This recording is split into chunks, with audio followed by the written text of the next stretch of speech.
நீங்க இந்த வீடியோ பார்த்துட்டு இருக்கிற அதே நேரத்துல உங்க கம்ப்யூட்டர்ல ஒரு மாடர்னா தெரியிற கிராஃபிக்கல் இன்டர்ஃபேஸ் ரன் ஆகுது.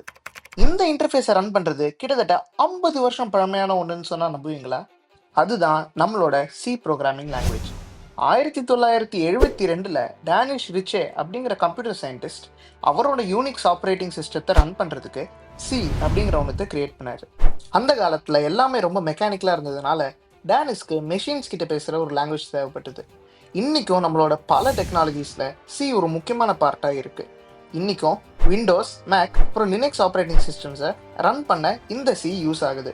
பைத்தான் மாதிரியான மாடர்ன் டூல்ஸ் கூட இந்த சியை யூஸ் பண்ணி தான் இன்ஸ்ட்ரக்ஷன்ஸை பாஸ் பண்ணுது. கம்ப்யூட்டர் ஹார்ட்வேரை சூப்பராக கண்ட்ரோல் பண்ண முடிஞ்சதுனால இந்த சியை ஜாவா, C++ அப்புறம் பைத்தானை தயாரிக்க ஒரு ப்ளூ பிரிண்ட்டாக யூஸ் பண்ணாங்க.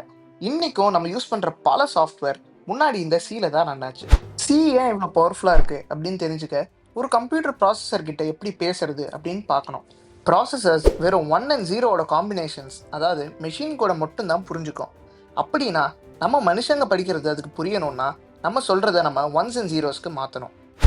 நிறைய லாங்குவேஜ் ஒரு இன்டர்பிரேட்டரை யூஸ் பண்ணோம். ஒரு இன்டர்பிரேட்டர் அப்படிங்கிறது ஒரு லைவ் டிரான்ஸ்லேட்டர் மாதிரி. நம்ம சொல்ல அது சொல்கிறத வேர்ட் பை வேர்ட் டிரான்ஸ்லேட் பண்ணும்.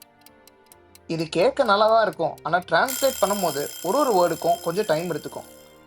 சி ஒரு கம்பைலரை யூஸ் பண்ணோம். ஒரு கம்பைலர் அப்படிங்கிறது ஒரு ஏஐ டிரான்ஸ்லேட்டர் மாதிரி வேலை செய்யும். நம்ம சொல்கிறத மொத்தமாக எடுத்து கடைசியாக ஒரே ஒரு டிரான்ஸ்லேட்டட் அவுட்புட்டை நமக்கு கொடுக்கும். ஏற்கனவே டிரான்ஸ்லேஷன் சேர்ந்து இருக்கிறதுனால கம்ப்யூட்டரால் அதை உடனே படிச்சிட முடியும். கம்ப்யூட்டர் கிட்ட கொடுக்கறதுக்கு முன்னாடியே எல்லாத்தையும் சேர்த்து வச்சு கொடுக்கறதுனால சி ரொம்ப ஃபாஸ்ட்டாக ரன் ஆகும்.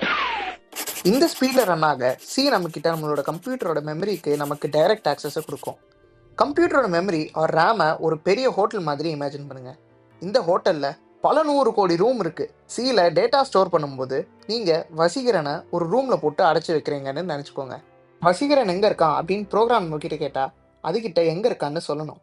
இதுக்கு நம்ம பாயிண்டர்ஸ் அப்படின்னு ஒன்றத்தை யூஸ் பண்ணுவோம். பாயிண்டர் அப்படிங்கிறது வசீகரன் இல்லை, பட் வசீகரனோட ரூம் நம்பர்.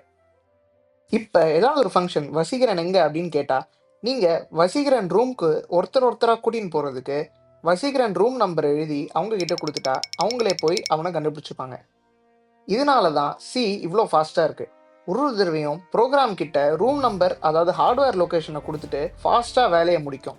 இருக்கிற 100 கோடி ஹோட்டல் ரூம்ஸை மேனேஜ் பண்ணுறது ரொம்ப கஷ்டம். அதனால பைத்தான் மாதிரியான லாங்குவேஜஸ் ஒரு கார்பேஜ் கலெக்டரை யூஸ் பண்ணி ஒரு லொக்கேஷனையும் மேனேஜ் பண்ணும். இதை ஒரு கிளீனிங் ரோபாட் மாதிரின்னு வச்சுக்கலாம். வசீகரன் கிளம்பின உடனே ரூமை கிளீன் பண்ணிடும். சி கிட்ட இந்த கார்பேஜ் கலெக்டர் இல்லை, அதனால ப்ரோக்ராமர் தான் மெமரி அலோகேஷனை பார்த்துக்கணும். You clean your mess. சியில் ஒரு ரூம் வேணும் அப்படின்னா மேனுவலாக MALLOC யூஸ் பண்ணி தான் புக் பண்ணணும். MALLOC அப்படிங்கிறது மெமரி அலோகேஷனுக்கு ஷார்ட் ஃபார்ம்.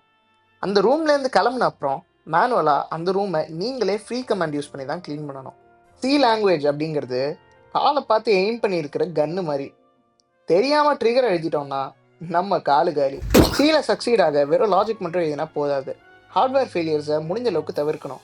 சியில் கோட் அடிக்கும்போது ஒரு கம்ப்யூட்டர் பீஸும் எப்படி ரன் ஆகுது அப்படிங்கிற கிளியர் ஐடியா கிடைக்கும்.